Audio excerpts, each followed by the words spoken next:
কত টাকা হইলে আপনি কুরবানি দিতে পারবেন? কুরবানি আমরা লাখ লাখ টাকা নিয়ে বসে থাকি, কিন্তু টাকা থাকার পরও আমরা কুরবানি দেই না। ঠিক আছে, আবার কিছু মানুষ কুরবানি দেয় সোহাবের জন্য।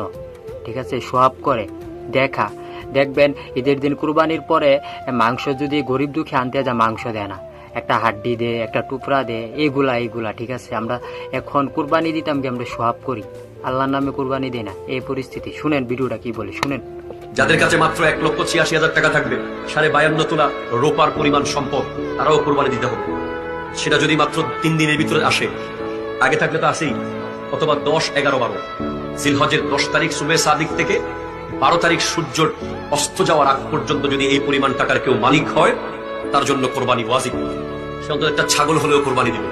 সকাল থেকে অল্প একটু মাংস পাইছি, আমাদের কেউ দিতে চায় না, বুঝছেন? এই জন্য আমরা ময়লা হাড্ডি মাটি মাংস ময়লা আলাদা হেডিতে আমরা টোকাল। যত গরু দেখলাম, এতে এক টুকরো করে মাংস দিত, গরু মাংসের অভাব হতো না। মাংস দেয় না আমাকে, কাটি পরে দিবে।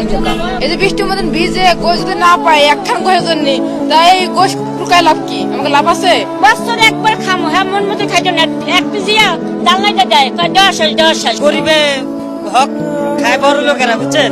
তেল দিছে বড় লোকেরা, মাংস রেখা তেল এক টুকরো মাংস করে দেন, এই জাহাজে 3 ভাগ করে 1 ভাগ দেয়, এটাই নীতি, কিন্তু দেয় না।